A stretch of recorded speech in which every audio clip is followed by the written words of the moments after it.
ईमानदार लकड़हारा। एक समय की बात है। एक गांव में रामू नाम का एक लकड़हारा रहता था। वह बहुत गरीब था, लेकिन उसकी ईमानदारी और मेहनत की चर्चा पूरे गांव में होती थी। रामू हर रोज जंगल में पेड़ों की लकड़ी काटता और उसे बेचकर अपनी जीविका चलाता था। एक दिन रामू जंगल में लकड़ी काटने गया। वह एक बड़े पेड़ की शाखा पर चढ़कर लकड़ी काट रहा था कि अचानक उसकी पकड़ ढीली हो गई और उसकी कुल्हाड़ी हाथ से फिसलकर पास की गहरी नदी में गिर गई। रामू बहुत घबरा गया, क्योंकि वह कुल्हाड़ी ही उसकी रोजी रोटी का साधन थी।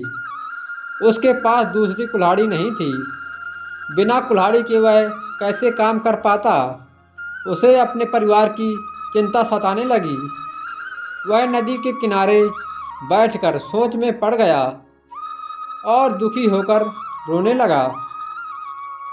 तभी नदी में एक तेज रोशनी चमकी और उसमें से एक देवी प्रकट हुई। उन्होंने रामू से उसकी परेशानी का कारण पूछा। रामू ने बड़ी विनम्रता से बताया, हे देवी, मेरी कुल्हाड़ी इस नदी में गिर गई है। मैं गरीब हूँ और दूसरी कुल्हाड़ी खरीदने में असमर्थ हूँ। अगर मेरी कुल्हाड़ी न मिली तो मैं अपने परिवार का पेट कैसे पालूंगा। देवी ने उसकी ईमानदारी और दुखी मन को समझा और बोली, तुम चिंता मत करो, मैं तुम्हारी कुल्हाड़ी निकालने की कोशिश करती हूँ। यह कहकर देवी ने नदी में डुबकी लगाई। जब वह बाहर आई तो उनके हाथ में सोने की चमचमाती कुल्हाड़ी थी। देवी ने उस कुल्हाड़ी को रामू के सामने रखा और पूछा, क्या यह तुम्हारी कुल्हाड़ी है? रामू ने सोने की कुल्हाड़ी को देखा, लेकिन तुरंत ही मना कर दिया, नहीं नहीं, यह मेरी कुल्हाड़ी नहीं है। मेरी कुल्हाड़ी साधारण लोहे की है। रामू की ईमानदारी देखकर देवी मन ही मन मुस्कुराई। फिर देवी ने दूसरी बार नदी में गोता लगाया और इस बार चांदी की कुल्हाड़ी लेकर बाहर आई। उन्होंने रामू से पूछा, क्या यह तुम्हारी कुल्हाड़ी है? रामू ने फिर से मना करते हुए कहा, नहीं देवी, यह कुल्हाड़ी मेरी नहीं है। मेरी कुल्हाड़ी तो साधारण लोहे की है। आखिरकार देवी ने तीसरी बार नदी में गोता लगाया और इस बार लोहे की कुल्हाड़ी लेकर बाहर आई। उन्होंने रामू से पूछा, क्या यह तुम्हारी कुल्हाड़ी है? रामू ने खुशी से मुस्कुराते हुए कहा, हाँ जी हाँ, यही मेरी कुल्हाड़ी है।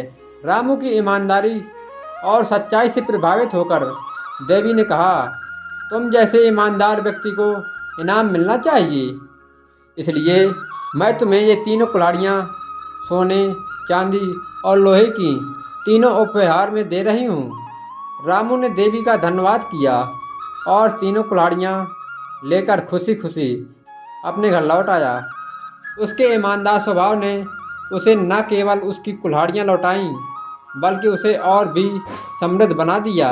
अब वह अपने गांव में और भी प्रसिद्ध हो गया और लोग उसकी ईमानदारी की मिसाल देने लगे।